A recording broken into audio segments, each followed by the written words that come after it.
Just welcome everybody. It's getting to be a nice little routine doing these classes, and things seem to be going quite smoothly, and I have been encouraged to do them. Uh, I appreciate the ongoing donations. It's been very generous. And just the feedback has been also very helpful. I'm just sort of having a lot of different phone and text and email conversations with people. So, please don't hesitate. I have plenty of time, and I'm happy, not only to share and to check in, but it's also helping me because I'm not having contact with people. So if something occurs to you and you want to share it with me, I'm always happy to receive that. And I'll just say something. I just want to start off with this conversation I had with a friend of mine that I ran into in the store, and I haven't seen her for a while. And she was just sort of going on and on about hoping that we're getting back to some sense of certainty. Like she misses the certainty in her life. And she just kept using this word over and over, and I just had to smile, and I just had to share with her that the only certainty we can ever hope for is that there is no certainty, and that our need for and our search for certainty really is a form of torture. So I invite you really personally just to go in, and maybe just that we'll open with this, and to see what you do know for certain. Just sort of relax all of your kind of outer frameworks, and allow your awareness to start to rest into the fabric of the body, and see what it is that you're really certain of.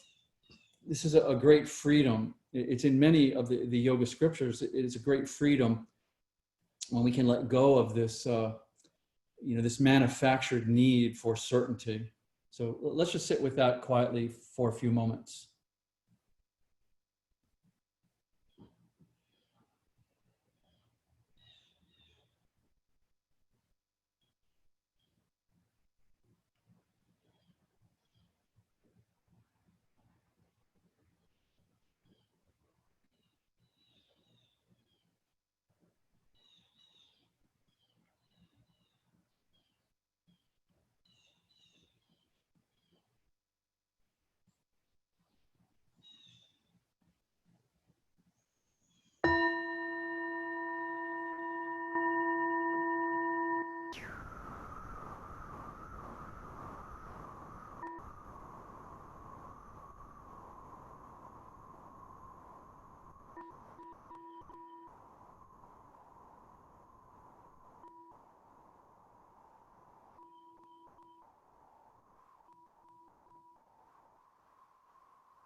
Now yoga. And know yourself to be nothing. Feel yourself to be everything.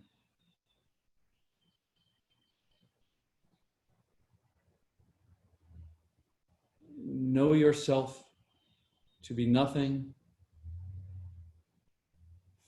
Feel yourself to be everything.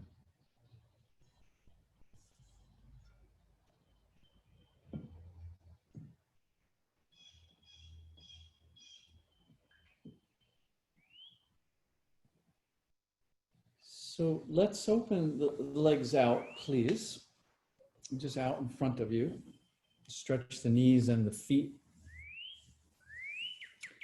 And let's bring the soles of the feet together in front of you, but make sure that you have some space and relaxation in the hips and in the knees. Be aware that if you need to at any point, you can bring some support under the thighs. So if it gets too intense into the hips, support that, and you can just have that nearby. And the way I would like to start this forward bend is I would like to start it in the upper spine. So it's very tempting to do this, to have a forward bend. I have relatively contracted lower back muscles, and I'm coming out and forward, and then I have to kind of put the pieces of my spine together. So this entire line, this back line, if you will, of fascia that starts at the bottom of the foot, however, but from the sacral spine right up to the base of the skull is just a continuous undulating articulation. So if we just stretch the muscles and try to come forward, it just limits how nuanced we can be. So what I'm going to suggest, because we have plenty of time to explore this nuance, is to just relax your shoulders and just very gently, without coming forward at all, let the weight of your head bring you into that upper area of your spine. So you're not tucking the chin and you're not pushing it in. You're just naturally letting the weight of the head draw you into any sensation. And then if there is sensation there that feels somewhat contracted or just a little tingly or tight, just stay there for a while. And then from here, really let the rest of the spine relax. Start to soften the muscles in the lower back. Start to unengage whatever back line muscles you're able to. And then just as slowly as you can, start to come forward. But if you start to feel restriction or contraction or discomfort, slow it down even more. So we have no final place we're going to. We're just interested in the nuance of entering in, relaxing, and feeling this energy of this undulation, this articulation of the spine that's connected right up into your skull and right down to your tailbone. And then if you need to support yourself with something forward, do that. Keep in the back of your mind that if you need to, take a breath, if you need to release the muscular tension that's building up, if you are dealing with anything that feels injurious or inflamed, maybe you only want to be here for 30 seconds or a minute, and then you want to release the entire posture, the entire spine, let the body relax, and then come back in. So just listen. Feel as though you're really softening the entire body.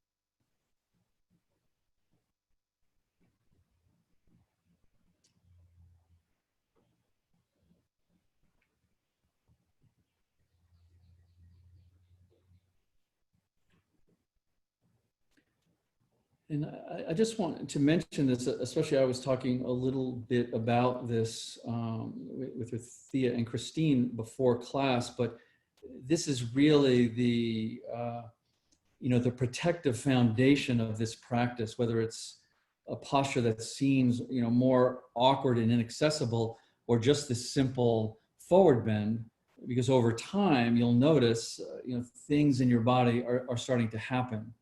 Resistances start to build, mind starts to react, all of these things. So the most important thing, whether you're just in sort of an open space of the position or you're feeling, specific areas that, may feel inflamed or unsafe, is that we do not want the body to go into a defense. We do not want the body to go into a protection mode. So our understanding, we really reduce, down to the most basic. We can start to feel the body, and we understand that the skeletal system and the muscular system and the fascial system are all interwoven. but they're interwoven really in the container of the ground substances of the body.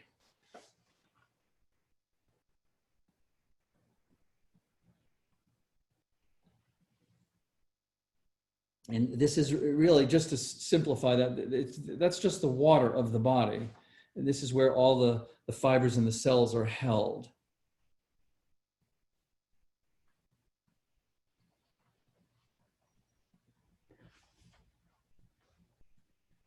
So this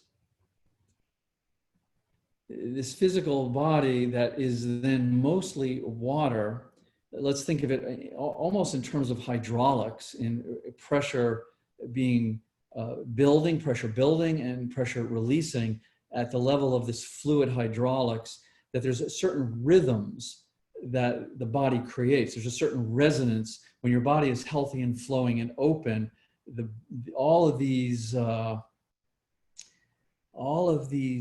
hydraulics, all of these watery rhythms have a certain resonance. And this is what we really call going deep, when we can relax enough into the fabric of this watery substance that the rhythms start to come into a resonance. This is the fabric of the prana, fabric of the aliveness, the micro movement of the body, the health of the body. And you just have to feel this. This is a felt sense. Your body knows this. And at some point, it's very unknown. That's why I was encouraging not to bring our diagnoses into the body, but instead to feel that there is a resonance to the body, that there's a safety to easing into these fluidy rhythms, if you will. And so when we feel uncomfortable, when we feel tight, we feel restricted, we feel injury, this is just this resonance feeling a blockage. It's the energy of the body at the level of these fluids, which is mostly liquid crystal, feeling a blockage.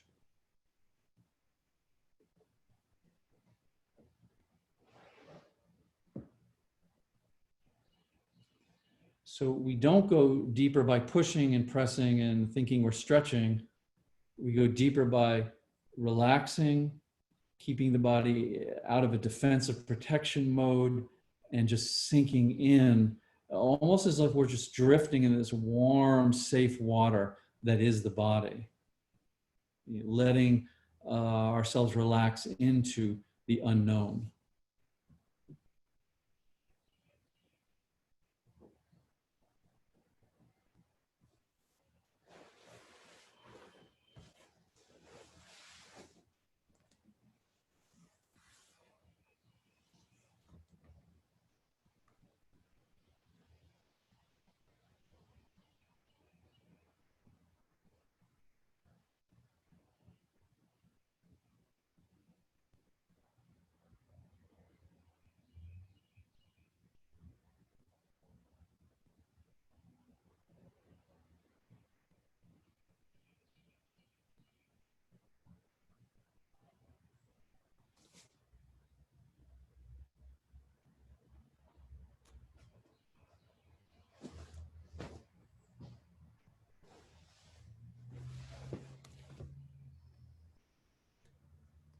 Good, so let's come on up nice and slowly from here.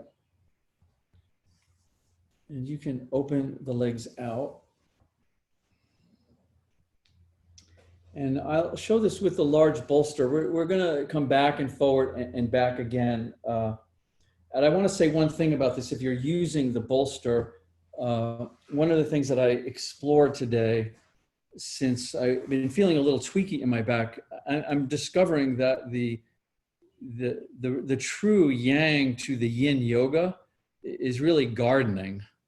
So if you're doing sort of a lot of muscular stuff and you're feeling that compressed in your body, you may want to take these poses a little easier and really trust me that the length of time that we hold is always much more important than the initial depth, the initial sort of, oh, this feels deep and it's really compressing.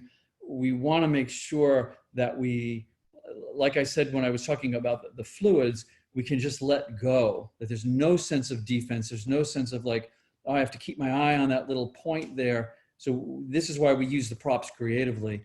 So what I did, and I'll show it without the big bolster if you don't have one, is I made myself a pad with my towel. And what we're going to do, you don't have to use this. I'm just saying if you're feeling like to hold this for a long period of time without this might allow the compression to feel muscular instead of allowing that to engage. So we're going to take if you have the bolster, we're going to put it vertically from the lower spine up to the head, and we're going to pull it tightly into the lower spine, sit on the floor, and come over it. What I did this morning is, because this wasn't allowing me to completely relax, I just sat up on the towel. So I brought this towel under, and then I was just at this perfect position where I could just completely be here for, it didn't matter how long. That's what we want to set up the body, is it doesn't matter how long. So these layers of protection and defense can really melt away.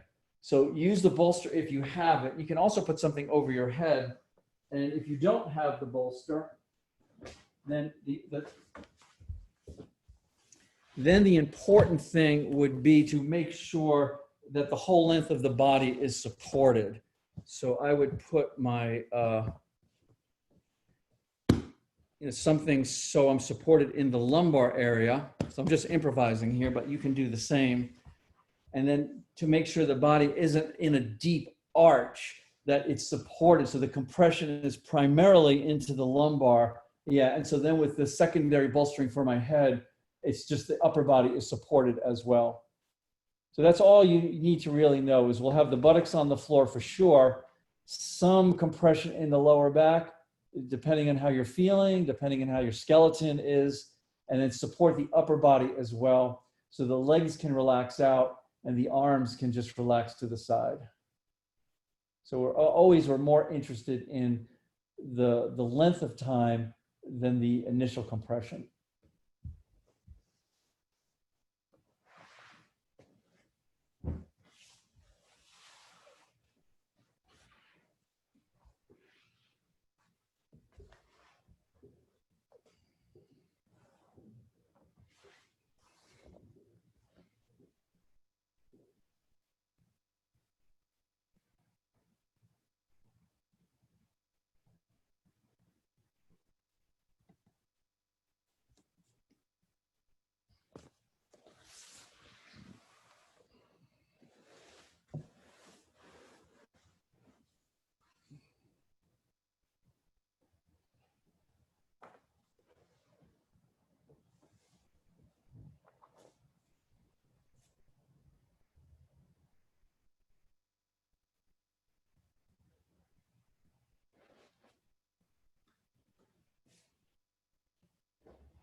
And I do think this is, always an opportunity to just to allow creative imagery to come in.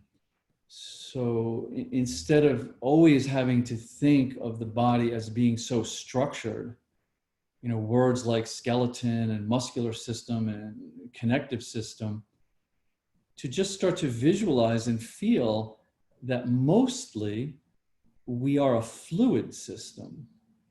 And mostly this fluid has the component of being a fluid crystal. This is the energizing mechanism of the whole body. When we're compressing it, we're energizing this bioelectricity through the system. This is our primary aliveness. So just allow whatever imagery is evoked by understanding and feeling and visualizing that we are a incredibly fluid system, and this fluid system has an innate and intelligent resonance.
And then wherever you are, whether you're floating around in your internal fluids, whether you're feeling the energy of thought vibrating, whether you're feeling the presence of your breathing. So wherever it is that you are, get a little bit more nuanced.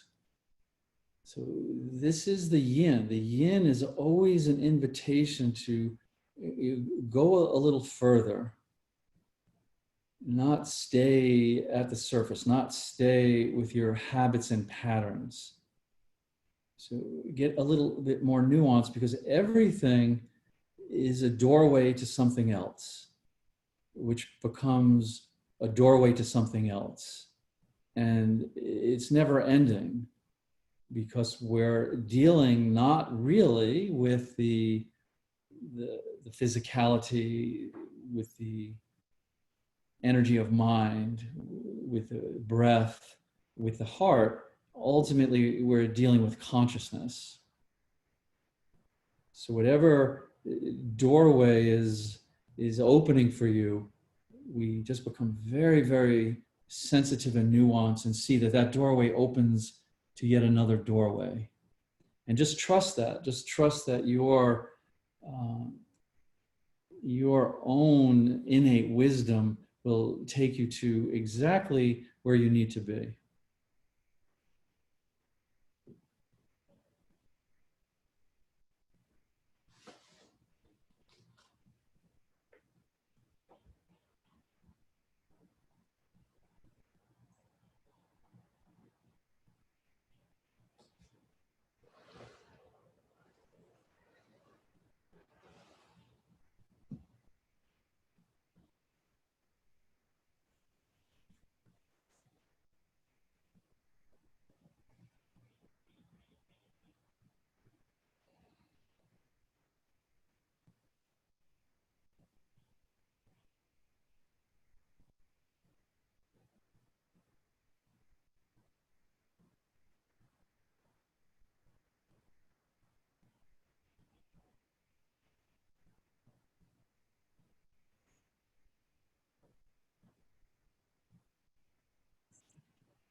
And this is when we really get to relax. We really authentically get to relax when the flow of events, no matter what they are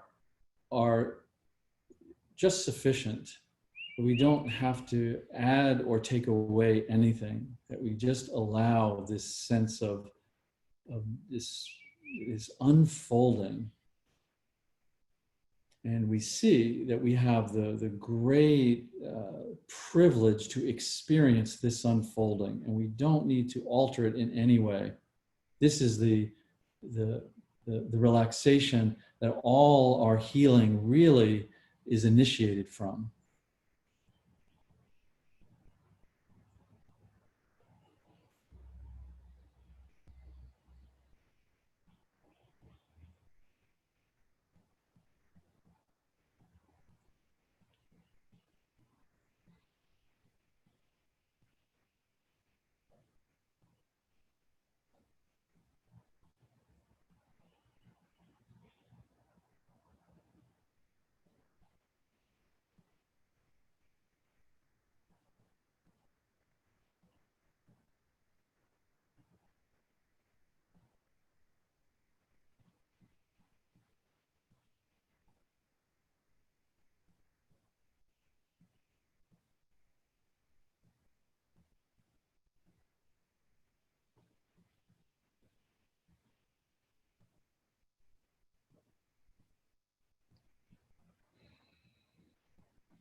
So let's just bring the arms over the head very gently, just to really open up the rib cage. Take a few deeper breaths and just kind of play with the the volume of air that you're able to take in and hold. Just fill the lungs up, stretch the arms over the head, and then empty the lungs right down through the lower belly. And really do empty the lungs. So the exhalation can get tight, it can get habitual.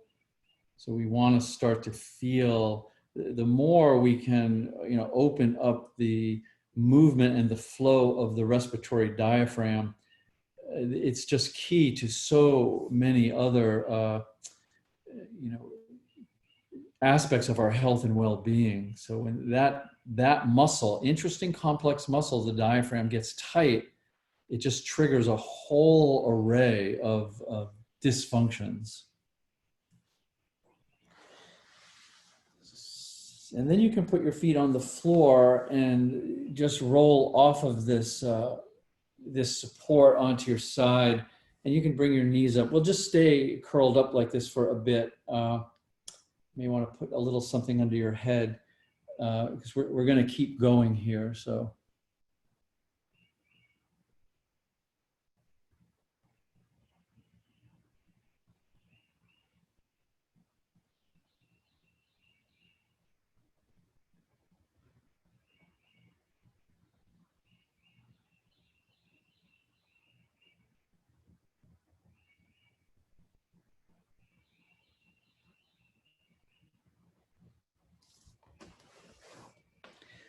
I think this is probably the best position if you're in the fetal position to,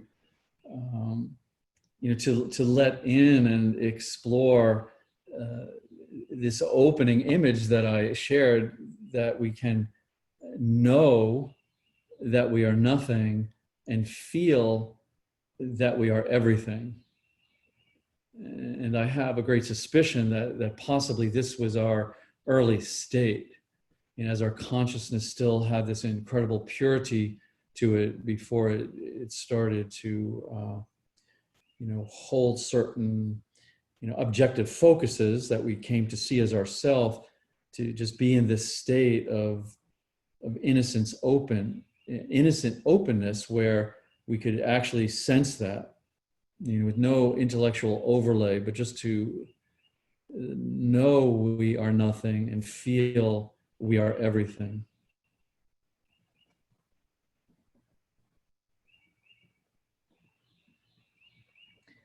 Okay, so let's come on up. Just push yourself up to the side. And we're going to come into that same forward bend. The only thing I would offer on this second time around, you have now an idea how long we held it, is if you would like to put something under your knees. So obviously the big bolster works great for that, but if you don't have one, I'm using some pillows here just to bring the soles of the feet together. And this isn't really, a matter of difficulty, more intense or less. It's really a matter of bringing all the compression out of the periphery of the knees and the hips and centering it into the lower spine. So it's just a choice, really, how to explore the forward bend. I would make the same suggestion to begin with relaxed shoulders and an elongated spine, and bring the weight of the head down first. So you're really able to creatively visualize this undulating articulation of the spine. And then as you relax in and down, how then it starts to just spiral all the way down to that lovely pelvic sacral area.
Another way to explore this quality of nuance that I was talking about earlier, this encouraging and cultivating nuance, is to begin to pay attention just at the edges of your senses.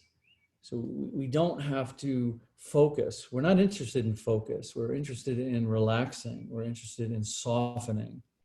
So allow your awareness to go right to the edges of your senses, and then see what that doorway opens into. And then see what that doorway opens into.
And so using the yoga really, at least on some level for most of us is to really, develop a very deep and genuine sense of well-being.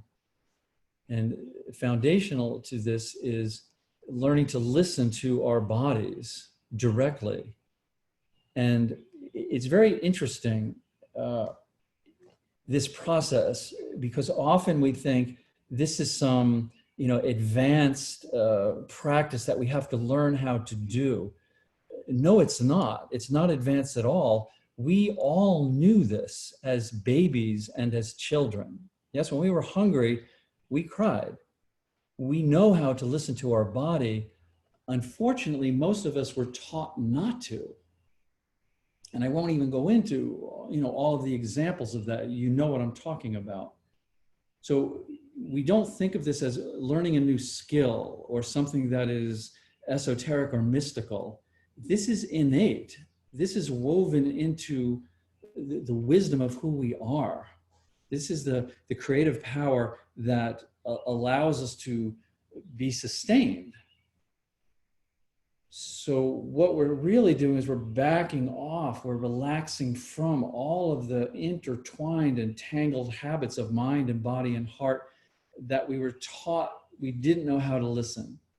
We were made to listen to an outside authority when most of the time we knew what was best.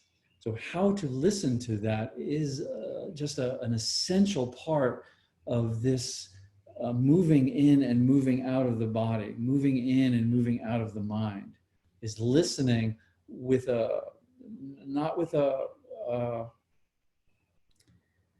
an ear to get more information and to get new structures and techniques, but listening as the wisdom of the body is unlocked, as the wisdom of the body comes alive from these dormant places within us. And is it possible? Absolutely. This is why people have been doing yoga for thousands of years.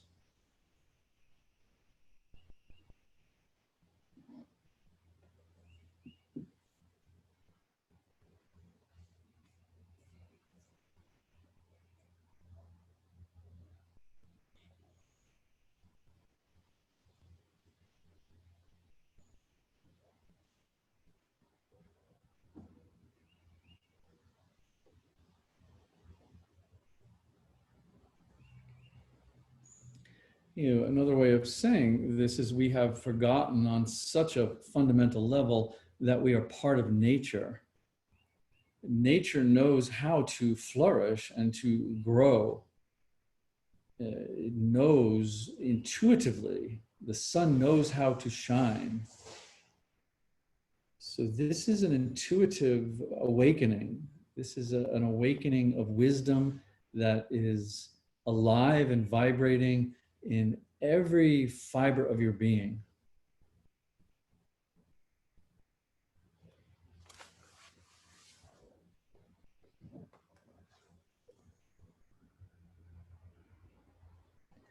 So let's come on up, please.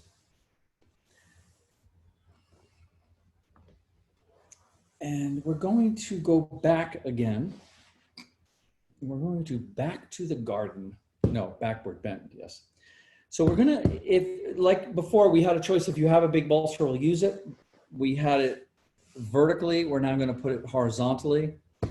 And I can show you how that works with the pillows as well. But the same support applies if you do indeed need it. I often take something for my head with this one so I don't pinch my neck. So you can either sit on the floor and come over this bolster. You can start kind of high and then sort of wiggle down. We're not having the shoulders on it. The arms are going to go side to side without the shoulders on it. And then if you're coming into it and you're thinking, no, a little bit of support would be good, and then sit up on a towel or a blanket. And then we'll let the legs relax out. Yep. So it'll just be this, really the whole back line. And then for those of you without the bolsters, we'll just reproduce that with pretty much those same pillows. The thing with this then is we would not support the upper body. So this would be really from the lower to the mid spine. So I don't have that head support. So now I have a full arch of the spine. It's not supported up into the upper thoracic. And then if you want a little something for your head or a lot, then you can bring the head up accordingly. But we want to, now we're supporting and exploring just the entire curve of the spine. So it's a little, in a way, it's a little deeper because we don't have the upper body up. So again, modify the depth that's appropriate for you so you could stay here for as long as you needed to. So we drift into that, that sort of fluidly, I keep saying fluidly tonight. I don't think it's fluidly, although it's a lovely word, fluidly.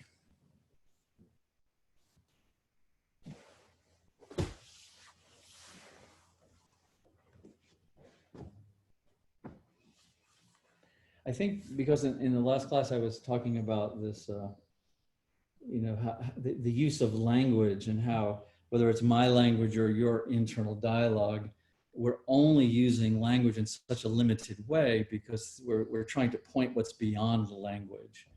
So I think I'll stick with fluidly. Just allow yourself to float around in your fluidly presence.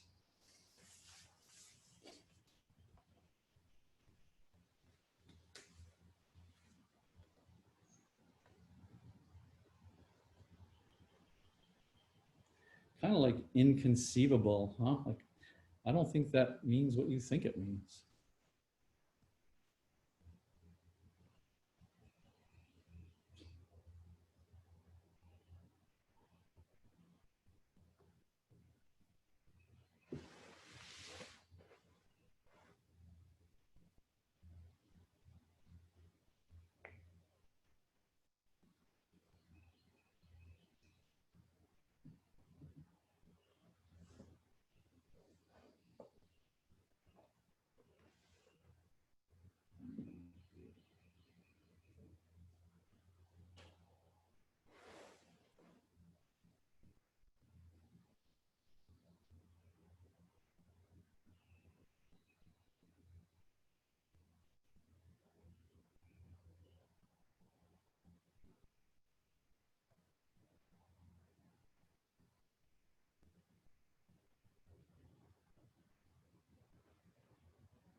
There are two possible responses to suffering.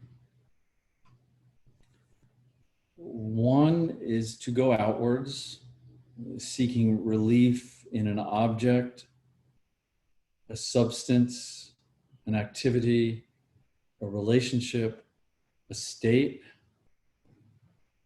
The second is to go inwards to the core of our being. And the first often will bring temporary relief, but it's temporary. The latter is where we find this lasting peace and happiness. So the simplicity of our yoga then is to clarify and simplify what is the core of our being. What yoga is suggesting is that the core of our being means that you are what does not change. So this is ultimately where we relax. We can relax the body, and we can relax the mind, and we can relax the heart. But we also want to know that this deeper essence, this core of who we are, also needs the capacity to relax. And then from there, we can observe. From there, we get to witness all of these things that are changing. How could I be this? How could I be that? It's here one moment, it's gone the next. The invitation then, through this deeper sense of relaxation, is to just simply experience. It's experiential. I am what does not change.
Let the arms begin to stretch up over the head a bit. And again, just to feel a little movement and openness in the shoulders and through the rib cage.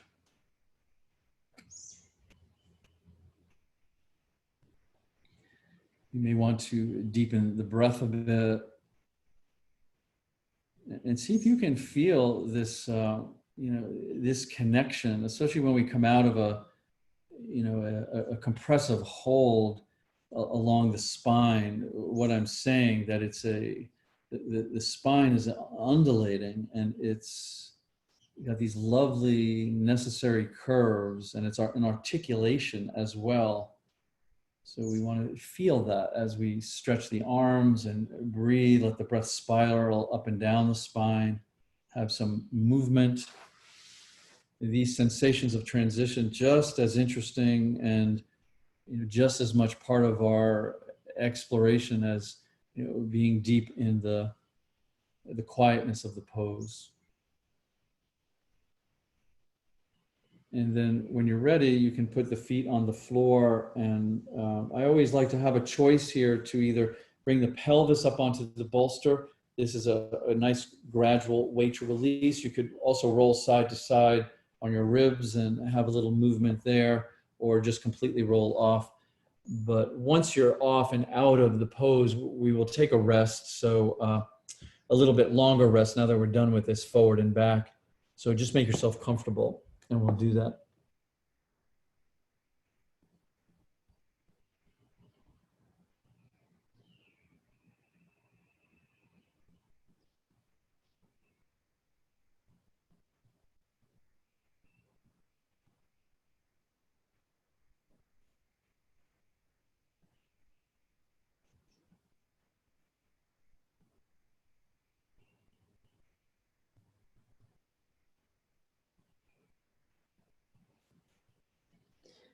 And just to keep in mind, if we go from the energetic, consciousness part of this exploration more to the structural, that the framework of the fascial system has 6 to 10 more times sensory nerves than the muscles.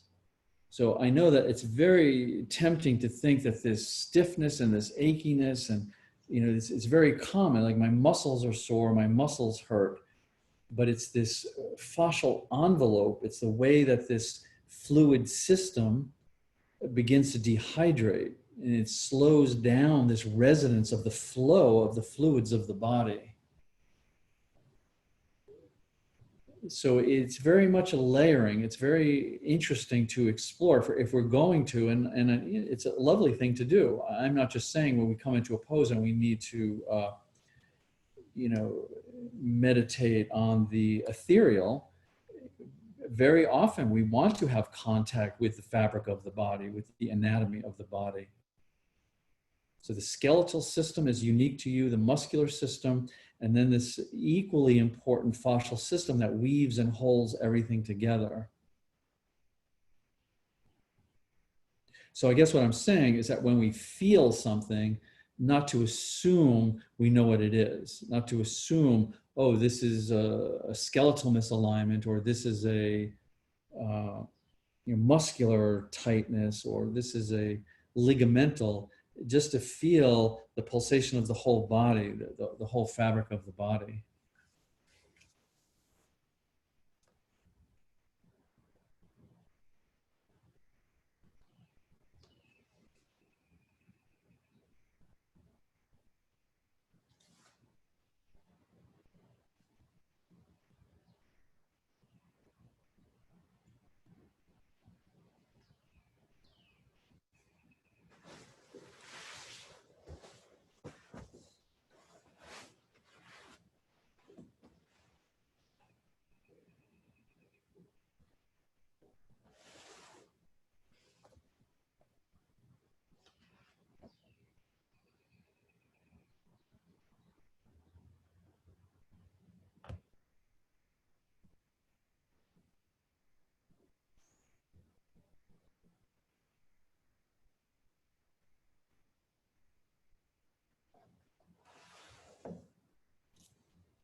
And also that goes for range of motion as well. We often think that range of motion is just skeletal or mostly muscular, but range of motion primarily has to do with the push and pull, the biotensegrity of the fascial restriction. And so this is why the slowness is so incredibly important, because this fascial restriction, these fascial barriers, if we compress into them too quickly, they go into defensive mode. And then they tighten, they're protective mode. So this is in a way, this is the antidote to all the strong muscular things we're doing. So this is what I was saying, gardening being the antithesis of the yin in a way, because we're doing all of these repetitive, sort of unfamiliar movements and lifting, and the body is always in some level of protection, and it's tightening at the level of this fascial barrier. So what we're attempting to do is to relax into it, to start to soften and bring more fluidity to it. So it's a study. Yes, certainly it is an anatomical, mechanical study of our own body at the level of the structure, but also at the level of the energies, at the level of the way the fluids move through the resonance of the body. Because nothing is happening separately. We're not opening up the lower back and thinking, oh, well, the knees and the upper spine are not involved. We're not moving into the ankles or the knees and thinking, oh, the shoulders are not involved. It's not possible. The whole body is one system, really. Okay, so let's come on up. And let's have some support. I think some support is always good for this position, this half frog position. And we'll begin by just extending the left leg out in front of you, which is good. And then I'm just turning just to show you the back leg. This is the tricky part of this pose. So we'll take that right leg now and let it go in back of you till the right hip starts to tug a little bit. Yeah. So eventually, both legs would open out if the hip had enough flexibility.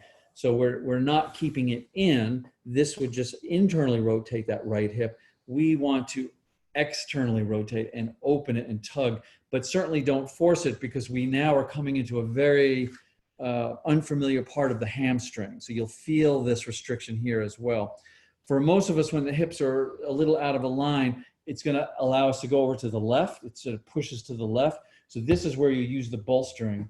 And you could even use a couple of pillows or a bolster and a pillow, because we want to try to come more forward, more towards the foot or to the right of the left leg if possible. So don't be shy with this bolstering to bring it up. Try not to just lean over to the left.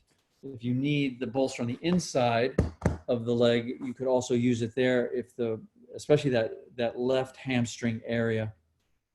It's working one more than the other that we don't typically address in a forward fold. I can't remember the name of it, but it doesn't matter. So let's just come forward here, find a spot where you can be supported and relax for a nice period of time. And then we're going to let it morph into more of the left hip.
But certainly we know that this is a very, it's a very tricky way that we're exploring. We're attempting to explore the body and feeling like we're in the body.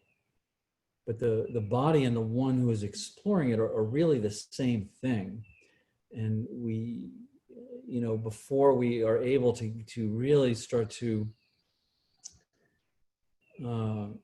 understand what presence really is, until we're able to really hold ourselves with our experience as it is arising, we know that the past is only made of memory, and the future is only made of imagination.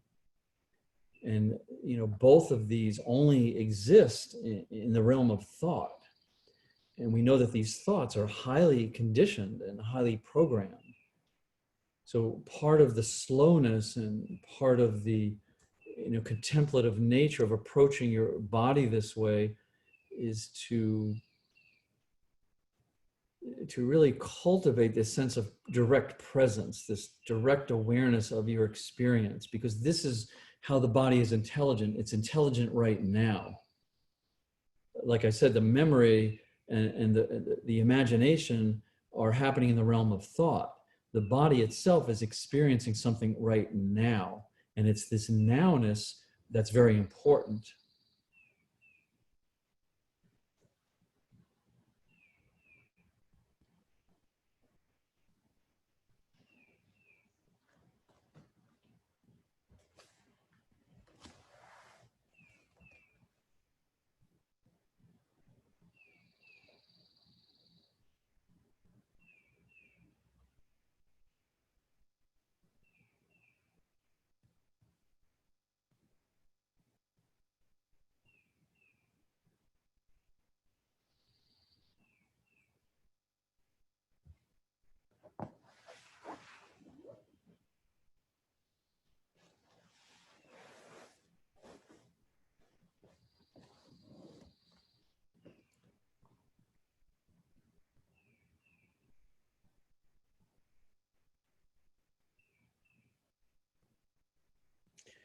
And I don't mean that,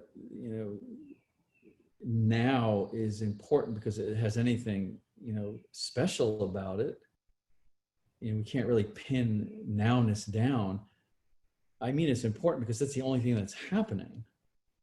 So if we're continually and habitually always drifting into imagination and memory, it dulls our capacity to feel this radiant presence of who we really are, and how to then allow that intelligence to communicate with us directly without the filters of the future imagination, without the filters of the memory of the past. It's such a beautiful study.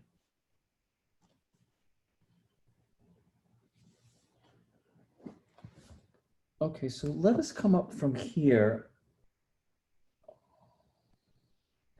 And we're just going to make two simple changes.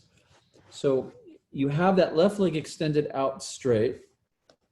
If you could just bend it in and just bring it to about a 90-degree angle to your body. Very simple. It doesn't have to stay there, but I'm just giving you a point of reference. And then let that back leg straighten out a little bit more, but without pressing that left hip down. Yeah, so we're not trying to make this into a pigeon pose. We want still openness in this right hip. And then two things. If this is really awkward on this left hip, you can take pillow or bolster and put it under the left buttock. So this will even the hips out. Yep. And even some of the intensity out. And you can take the big bolster and put it in front if you're not coming all the way over. If you're coming all the way over, be aware that the angle of the front leg, this left leg, will tense into the knee. So if the knee is a little tweaky, you can bring this in.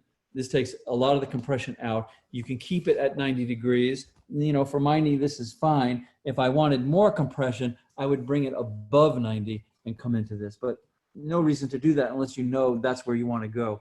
And so if you're not using the bolster up front, you can just fold over this left leg, particularly on the thigh, And this upper body weight will take us right into this left hip.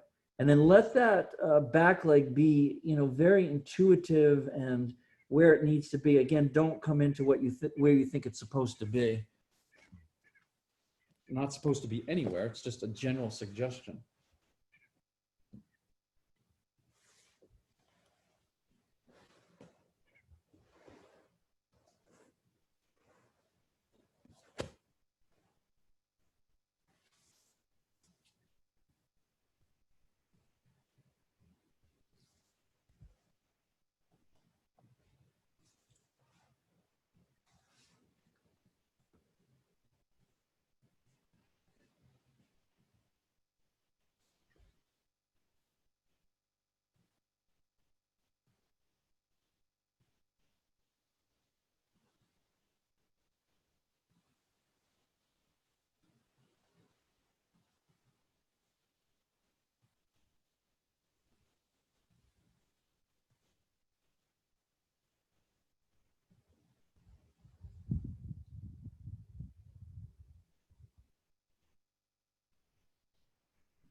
And when I, say suffering, it doesn't really need to be the gnashing of teeth and the deep suffering that, often life can offer us.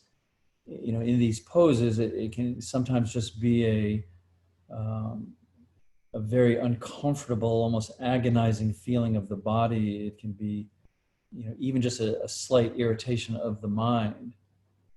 So this is your laboratory. So this is where you experiment. Do you go outside? Do you need to change the pose? Do you need to project something outward, change your state?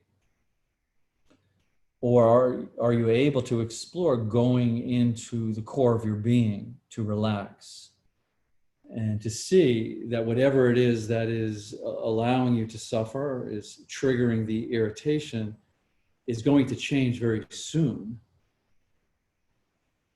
And so the relaxation, the identification is my core of being is myself that does not change. Whatever it is that does not change, this is where I rest. This is where I take refuge. This is where I relax. So the opportunity is to explore this. So we take the discomfort of the pose and we bring it into the laboratory. We take out our magnifying glass and we're just curious.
So let's come on up from this sleepy swan, if you will. So just ease up from it and just feel that that feedback from that left hip, that left knee. And let's just keep transitioning here. So let's take that back leg, the right leg, we'll bring it around front and just extend it front. And then we'll take this left leg and we'll just scoop it around back. And again, it's just a gentle, pushing that knee open and back. So try not to keep it closed. It's hard to push it back. You want to open it. It's hard to see here. Just open it and push it. And then if indeed you are going over to the right, put some bolstering to the right to come forward. If not necessary, you can come to your forearms. This is just a tricky pose. It took me a long time to learn to really love it. So be patient with it. But in terms of hips and hamstring, it's quite lovely. Relax the upper body, support yourself in any way that you need to, and just settle in and appreciate.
And when we really are able to, hold this this sense of self-inquiry, then even the discursive thinking, even the so-called distractions, are something that we can explore, because we get to see, the truth of how the energy of thought is habituated to move into the past of memory, or move into the future of imagination. And this is a good thing to see. So then we open up a little more space. This is, again, one of those doorways I was talking about. So then we open up that doorway to simply observe that, and yet it opens up another doorway.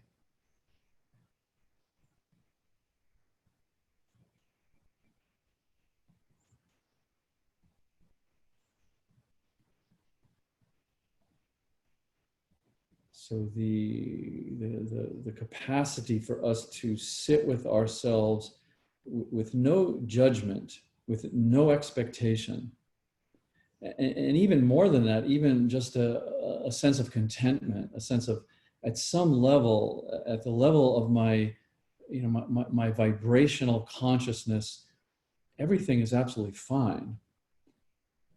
And sometimes the physical body contracts, and sometimes the mind contracts, and sometimes consciousness. When I say we are what does not change, this is just another way of saying we are, unlimited, infinite consciousness.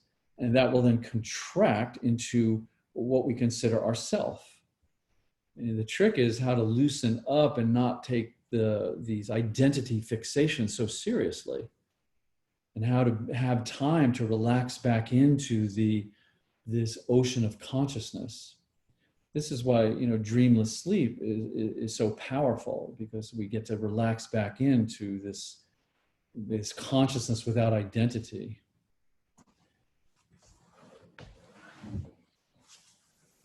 So let's come on up from here, if you will, please. And we'll make that same transition. We're going to then take that extended leg, the right leg, and we'll just bend it at a nice angle to the body. We'll take the back leg and extend it out without pressing that left hip. If you need something under the right buttocks, yes. If you need a bolster up front, yes. If you don't need the bolster up front, you can put a blanket there, or you're invited to just fold all the way to the floor and just compress into that right hip this time.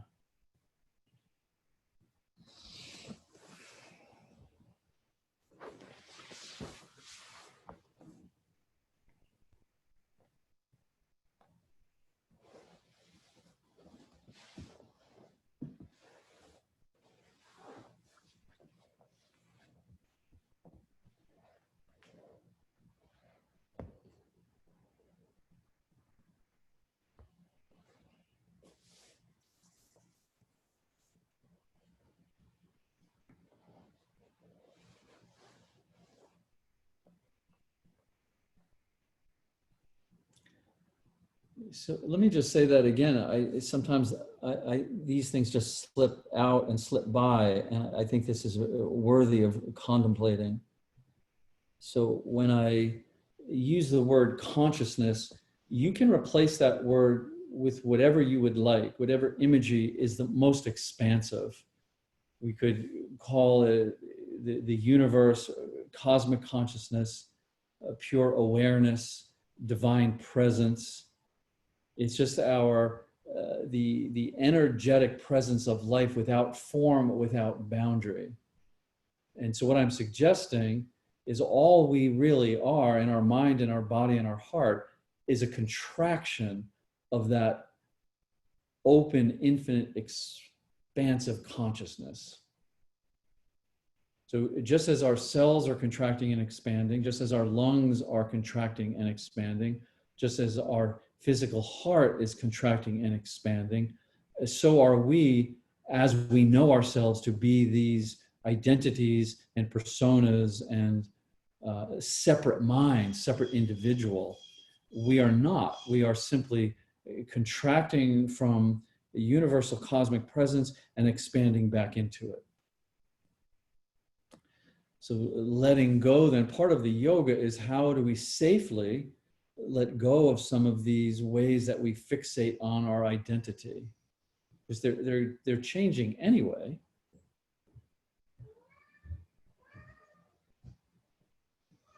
And sometimes if we get very sensitive, and this is what I mean by moving into the doorway of nuance, we can intuit this. We can intuit that we are a contraction of cosmic consciousness.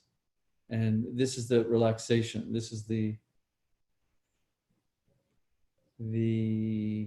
softening into our true nature.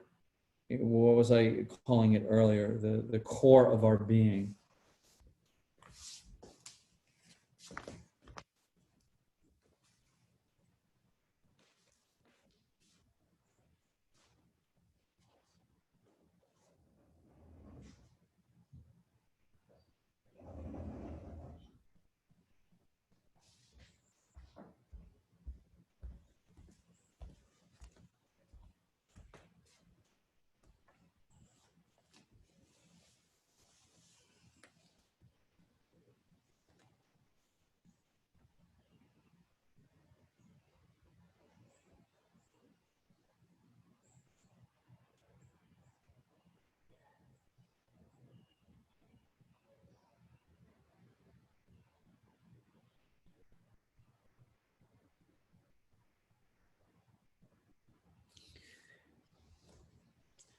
So use any imagery that you would like. In the Hindu cosmology, they're the highest expression of this amorphous cosmic energy, this divine presence, would be Brahman.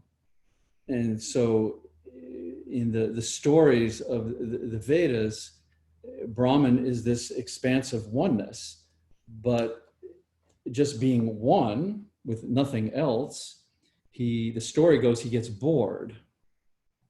So he creates then what's known as the 10,000 things. He creates manifestation, but only so he can then play and then he can seek. So it's this game that this Brahman, this cosmic consciousness is playing just simply to have something to do, to enjoy the aliveness and the mystery. So when we come into these yogic studies, whether it's the vibration of the physical body, it's the tension of the mind, or it's the mystery of the universe, it's so important not to take any of it too seriously, to see that it's contracting and expanding, see that the change is happening in a fluid unfolding. Nothing is static. This idea of be here now, this nowness that has become so popular in the last 20 years, we cannot pin it down. We cannot find the here-ness or the nowness. So to allow ourselves to genuinely just flow and feel this unfolding in all of its grace and beauty is, there's not much more to it than that.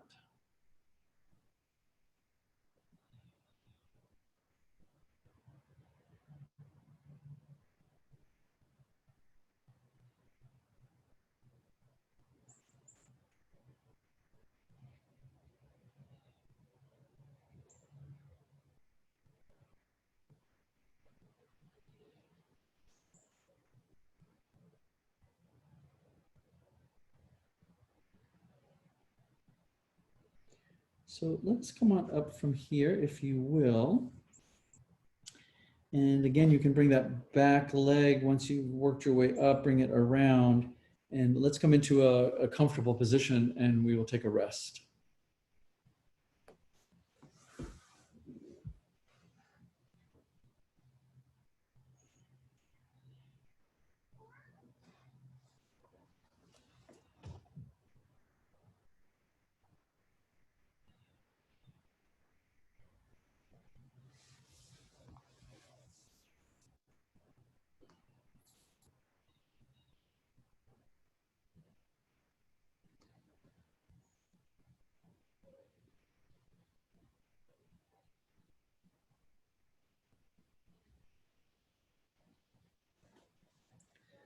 And this definitely leads us to the incredible benefits of being able to slow down.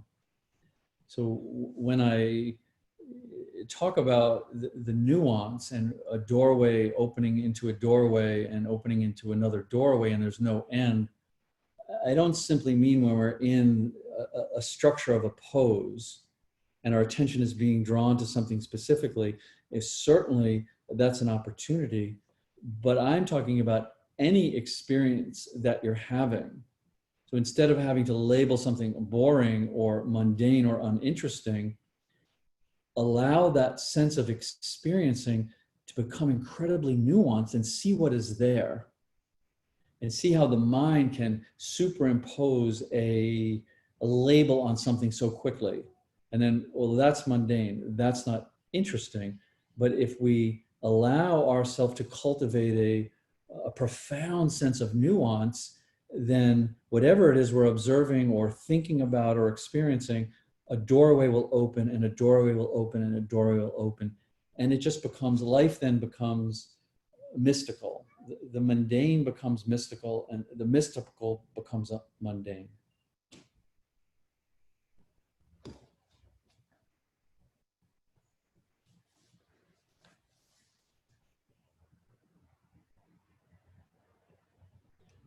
So just allow yourself to rest and get yourself in a very comfortable position. And we'll just kind of rest after all that before we move on.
So please come on up, and I'd like to show this first with the small bolster, and then if you don't have it, this works very well with the small bolster, but we can reproduce it. So two things you need is something, you can start maybe folding a blanket that resembles the small bolster in this length and height and thickness, and then a blanket or a towel, and take the towel or blanket and just roll it up.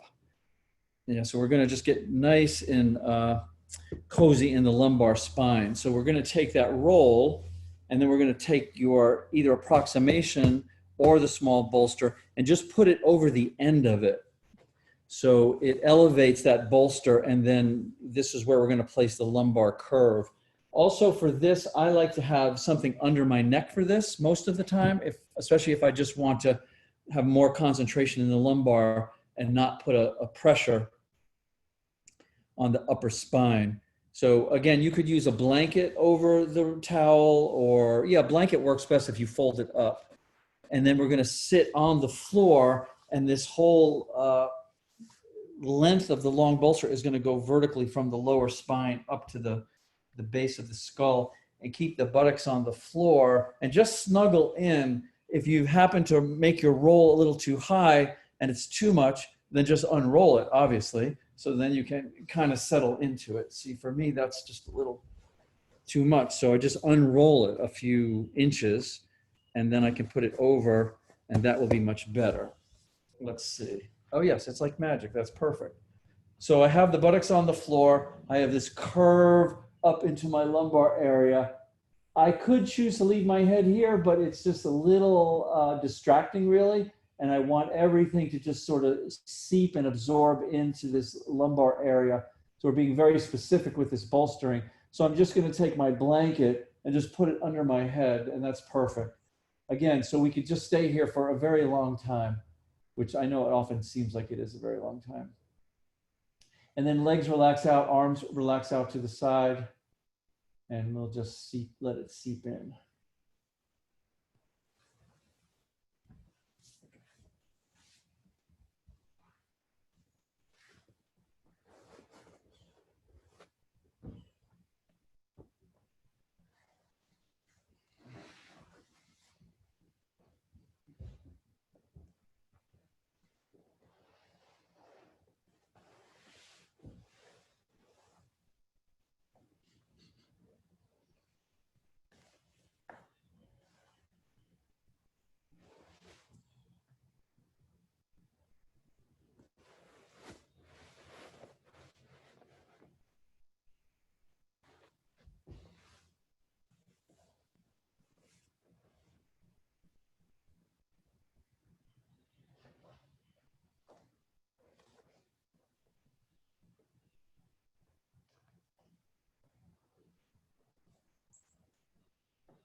And I was saying this the other day, and it very much ties into the idea of your entire system at some level being this fluid resonance, that it wants to resonate. And when it gets out of resonance, then we start feeling all of these things. So what I want to add on to that is that very important then to start to explore the possibility that this system is very non-linear. And what I mean by that is oftentimes, we can feel that what we're absolutely sure is a physical pain. It's like so direct, and we think we know right where it is. But if we back off a little bit, if we go a little deeper, if we get a little more still, we can see that it has an emotional component to it. An emotional component, if we give it space, can start to arise. The same thing if we're contracting emotionally, if we're having a strong emotion and we can resist the temptation to project it or suppress it or disassociate from it, then we can start to feel, oh, there's also a physical component to this emotional arising. And the same thing with our psyche. Not possible for us to ease into something physical or emotional and not have it reverberate in our consciousness, in our thought process, in the habits of our mind, in the contraction of our mind. So we want to start to trust that this experience, this fluid, vibrating experience of being in the body is essentially non-linear. And how do we trust that? And how do we listen to that? And it's that listening to this non-linear expression that allows us to deepen. And then you can see why I'm encouraging nuance.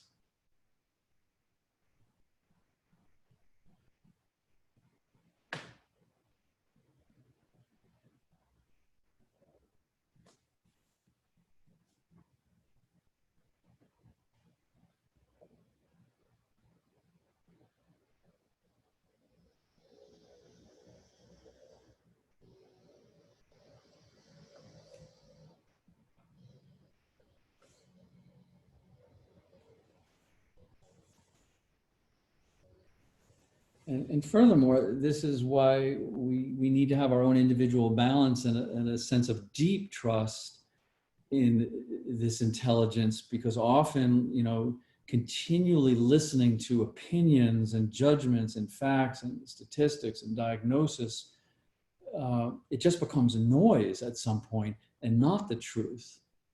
So how do we really learn how to just trust this incredibly brilliant design of this human body, this human mind, this human heart, and start to peel away what is noise, to really quiet down the noise and listen to what is the truth of our experience and our healing. And this is, this is the territory. This is where we put the maps aside for a while and delve in experientially to the territory of this intelligence and this brilliance.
So this is why, what I was saying earlier, to start to let go of these identity fixations is so important, because we don't want to have the idea that I, the individual, can achieve this cosmic consciousness and then I'm special and I get to wear special clothes and say special things and have mystical experiences.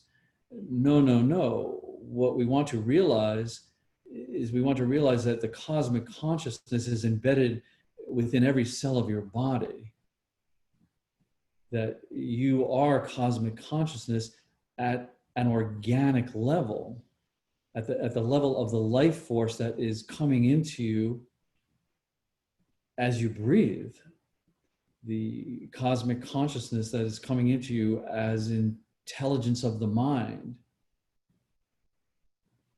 as a feeling intelligence in your heart. It is your fabric. It's not your identity. It's not your persona.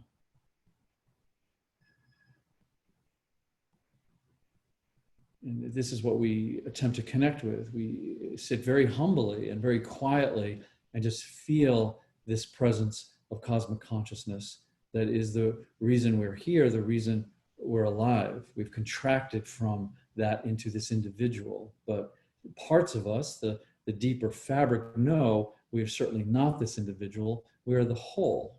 We are not the drop in the ocean. We're the ocean in a drop.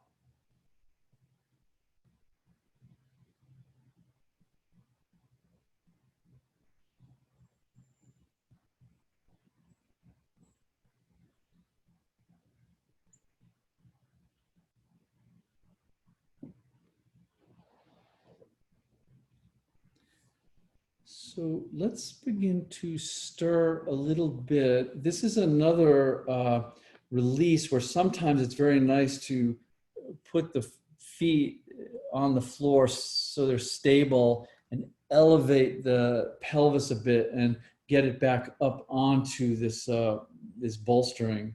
So it's a sort of a nice way to release it, or just have some movement side to side and roll off of it. And then I would like to give you two choices. You certainly can take as much rest as you need, but the first choice would be just to go into a restorative position. And then we'll take this into a final Shavasana, which would simply mean padding the pelvis, putting the legs up, and putting some kind of roll under the neck. So if at this point you're feeling that this would be most integrative, then please do that. So legs up, pelvis nice and soft, something supportive. Just under the neck is good, a little roll. Yeah, so you can just come into complete relaxation. So this would be the first choice. The second choice would be to do a forward bend of your choosing. So yogi's choice on a final forward bend. So that could be just a nice comfortable straddle. You know, at any degree of the legs, we could just bring them hip width and come into a forward fold. You could go back where you originated with the soles of the feet together.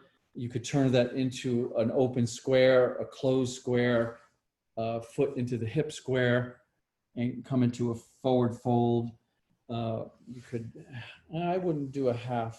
No, I wouldn't do a half. You could come into a full shoelace would be a nice forward bend. So any forward bend that feels, like I said, integrative. So we did quite a few backward bends, either just rest in restorative or choose a nice forward bend that feels perfect to bring it all together and then just come into it.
So just simply pay attention to the present moment closely enough so that you're not doing anything to it.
If you would like to come out of your forward bend, if you're in a forward bend, this would be a lovely time, or your choice to stay in if you would like. If you are in your restorative position, you'd like to stay there, also your choice. If you would like to sit up with me for a few moments and close, whatever you would like.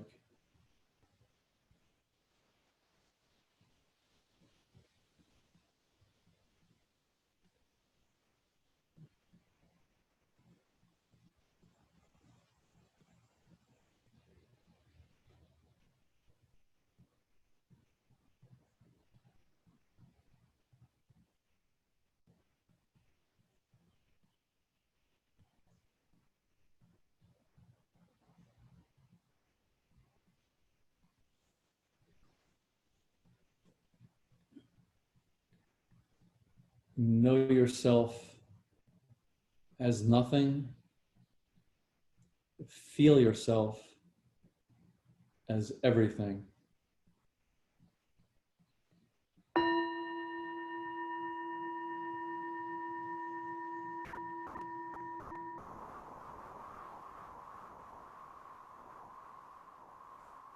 Namaste.